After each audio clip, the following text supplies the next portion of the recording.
Salut toi, j'espère que tu vas bien. Écoute, je te fais une vidéo que je n'ai jamais fait jusque-là, qui sera une vidéo de unboxing. Parce que j'ai reçu le jeu de Tree Oak and Bones Tarot. Et en fait, j'ai vu sur Instagram qu'il y en avait d'autres d'entre vous qui avaient déjà reçu ça. Donc j'attendais de le recevoir. Et ce matin, il était dans ma boîte aux lettres. Et j'avais des trucs à faire et j'avais pas envie de regarder ce tarot vite fait, tu vois, entre deux portes, entre deux trucs à faire. J'avais envie de prendre le temps. Et du coup, je me suis dit que j'allais te faire profiter de ma petite découverte, que j'allais te donner mes premières impressions, que j'allais te montrer aussi toutes les cartes. Et puis, enfin, parce que les gens qui l'ont reçu avant moi m'ont dit que au niveau packaging, c'était de ouf. Donc, j'avais aussi envie de te montrer ça. On y va tout de suite.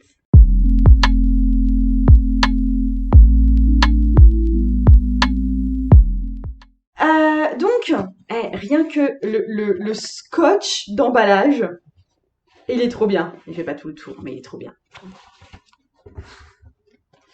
Je vais essayer de pas tout dézinguer. Pour remettre un petit peu dans le contexte, c'était un jeu que j'ai commandé sur Kickstarter. Donc en fait, les jeux sur Kickstarter, si tu connais pas le principe, tu souscris en fait un jeu, il y a une promesse d'édition quelque part, si ils atteignent une certaine réserve financière pour pouvoir justement éditer le jeu, prendre le temps de le créer, de le concevoir, etc. Et si le jeu est donc validé, honnêtement la plupart du temps ça l'est, et ben tu reçois la récompense que tu as choisie. Ça te permet d'être aussi tenu vraiment aux actualités de la création du jeu. Donc, j'avoue que là, cette créatrice, notamment, nous a vraiment emmené dans son univers de conception, le processus d'impression, etc. Donc, c'était super sympa. Ce qu'il faut savoir par rapport à la commande d'un jeu classique sur un site plus classique, c'est que les livraisons mettent forcément beaucoup plus de temps parce que le jeu est en cours de conception quand on le commande et que étant donné qu'on s'engage, enfin que quelque part on fait une action de soutien envers un créateur, les tarifs sont souvent plus chers que quand ce sera finalement dans le commerce normal, on va dire. Donc voilà, c'est à savoir, mais j'aime bien déjà encourager des nouveaux créateurs, j'aime bien voir ce processus de préparation. Donc voilà, c'était absolument sans regret, et enfin voilà, c'est pas le premier jeu que je prends sur Kickstarter. Bon, je te montre ça tout de suite, j'arrête de parler.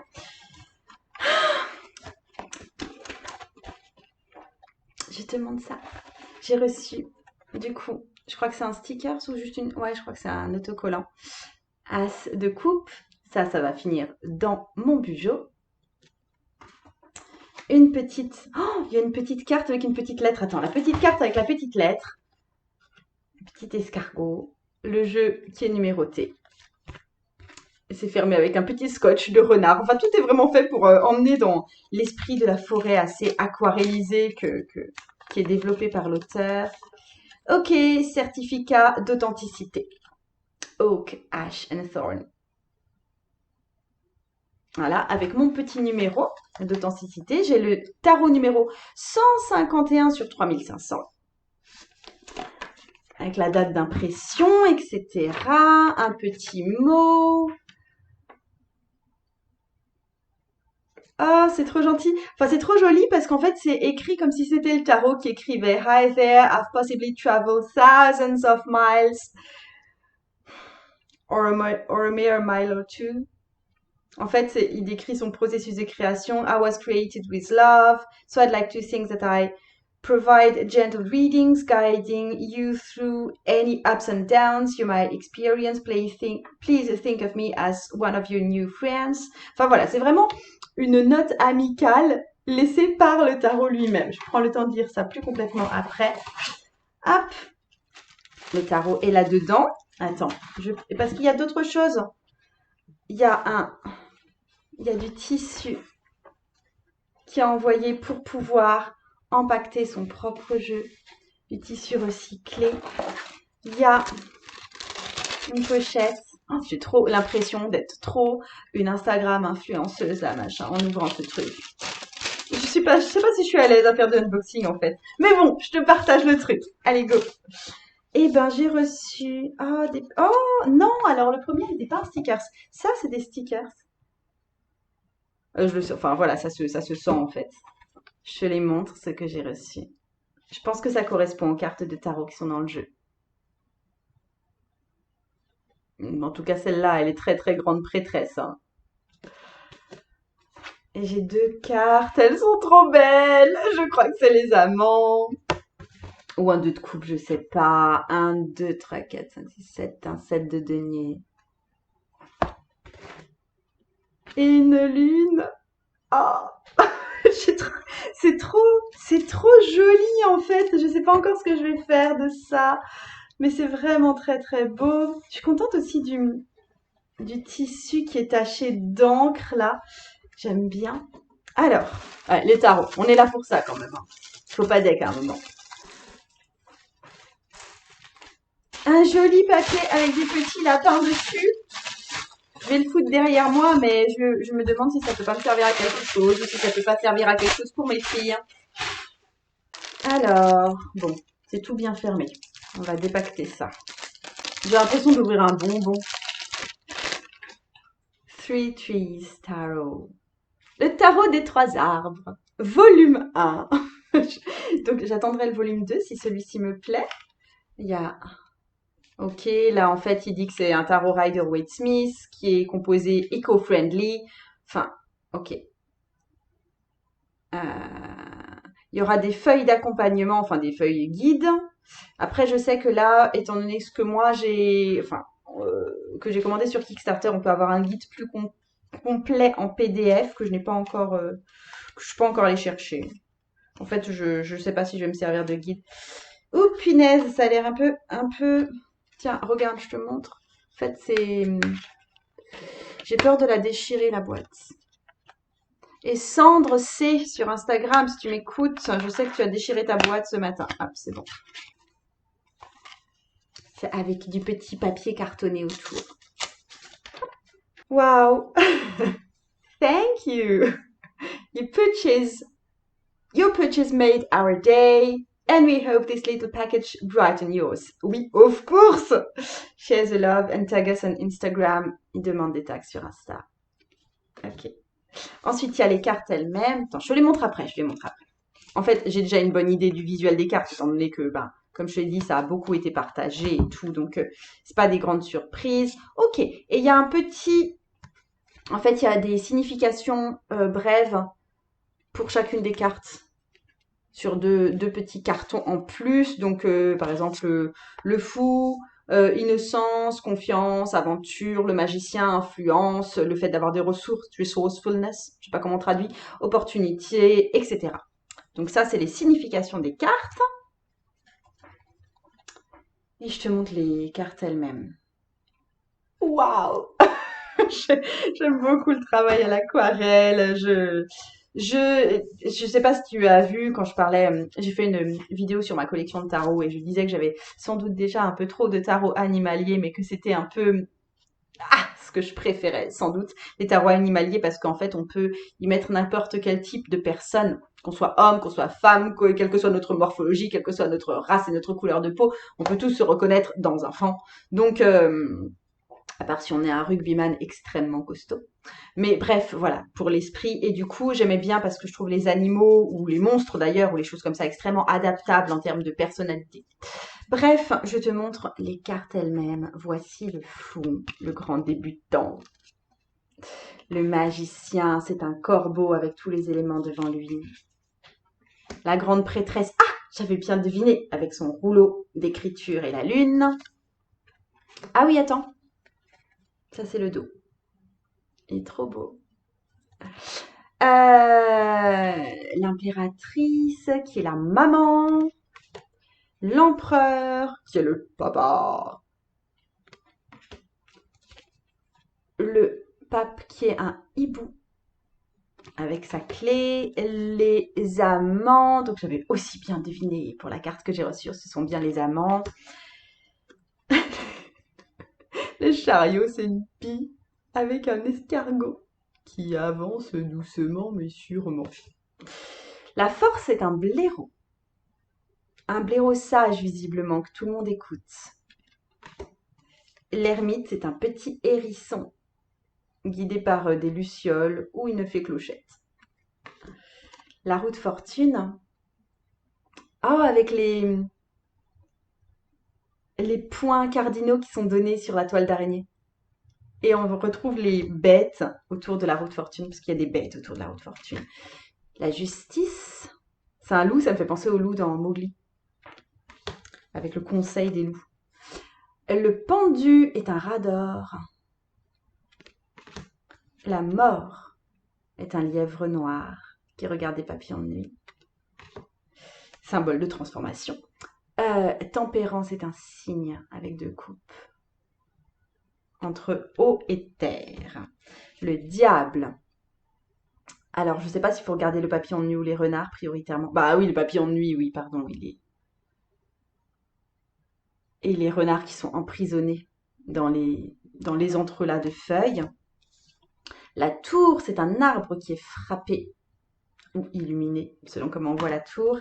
L'étoile, hein, des poissons qui regardent les étoiles dans l'eau. La lune, qui est un petit écureuil qui est en hibernation.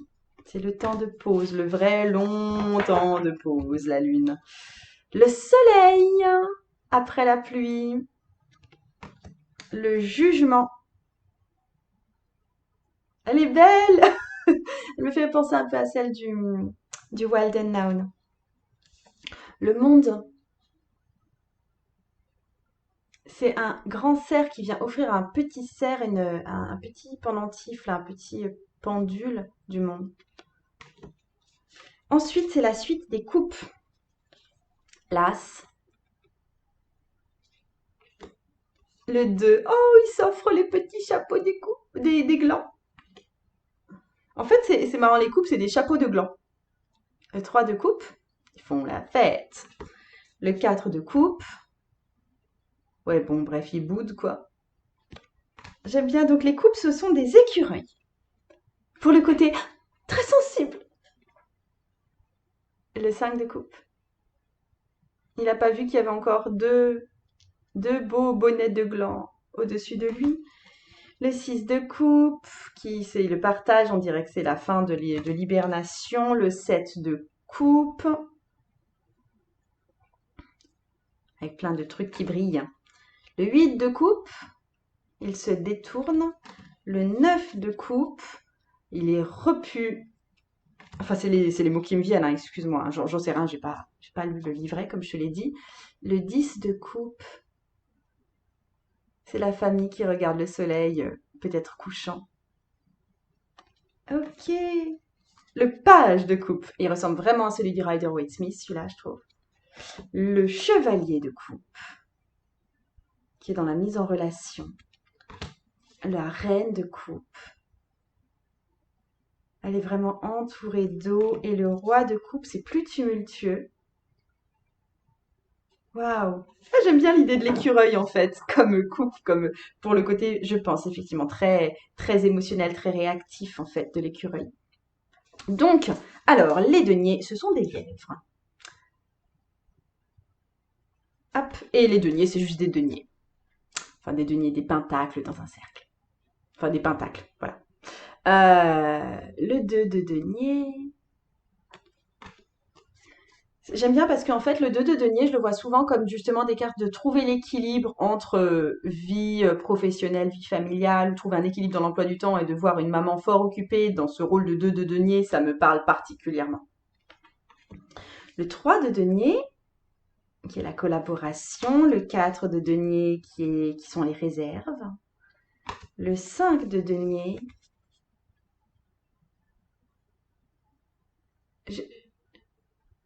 Alors, il y a une idée de dénouement, mais une idée aussi de on a mis nos sous à l'abri, je trouve, là-dedans. Ou j'ai des sous à disposition, en tout cas, que je n'utilise peut-être pas, et que je devrais peut-être un peu utiliser. Le 6 de denier, qui est une forme de générosité ou de distribution. Le 7 de denier, elle est belle. Le 8, qui est une forme de récolte, je trouve. Le 9, qui est une forme de tranquillité. Et le 10 de denier, là aussi, c'est une union familiale. Ok, alors par contre, je colle peut-être moins au denier en tant que lièvre. Je ne sais pas s'il y a un côté très ancré et raisonnable du denier en lièvre. À mettre en perspective avec les autres. Le page de denier, qui veut voir loin. Le chevalier de denier. Alors attends. Ah, il y a un casque. Il est casqué, il a un plastron aussi. La reine de denier, qui là aussi est très maternelle. Et le roi de denier. Alors, les épées, ce sont des corbeaux et des épées. As d'épée. Avec la couronne, là. Deux d'épée qui ressemble là aussi beaucoup à celui du Rider-Waite-Smith. Le 3 d'épée. Ah, pour le coup, elle est pas. Il y a beaucoup de 3 d'épée que je trouve extrêmement cruels dans pas mal de jeux. Et celui-là, ça va. C'est une feuille qui est transpercée. Ça va passer. Le 4 d'épée ne m'évoque pas forcément le repos. Le besoin de se reposer, certes, mais pas le repos. Le 5 d'épée. Ah, par contre, on a une idée de champ de bataille là-dessus. Le 6 d'épée. On est les plus forts. Et il y a le soleil au-dessus de nous. Le 7 d'épée. C'est à moi. Moi. Le 8 d'épée, qui ressemble là aussi beaucoup au Rider-Waite. Et il a il ou elle a un cœur sur la poitrine. Le 9 d'épée. Ah, le fait d'être dans son nid, mais pas d'être forcément très tranquille. Hein. Et le 10 d'épée. Le page d'épée. L'apprentisseur. Le chevalier d'épée, qui ne voit pas. La reine d'épée. Oh, qu'elle est belle! Et comme elle a l'air gentille en plus. Les reines d'épée ont rarement l'air gentilles, et là, je l'aime bien celle-là. C'est très bienveillant, elle a un collier de fleurs, elle a des papillons. Et le roi d'épée, bon là, il fait ce qu'il faut, quoi. Il y a aussi ce côté, je trouve que ces cartes d'épée sont assez bienveillantes. Et enfin, les deniers avec les renards. Bon là, pour le coup, je trouve que ça colle. Il y a un côté malin, il y a un côté d'action, il y a un côté roux, donc, qui colle bien. Il y a vraiment juste pour les deniers où les lièvres, bon les lièvres sont bruns, oui, ça fait nature, ça vit par terre, ça fait beaucoup de bébés. Ok. Donc l'as, avec l'arbre qui pousse.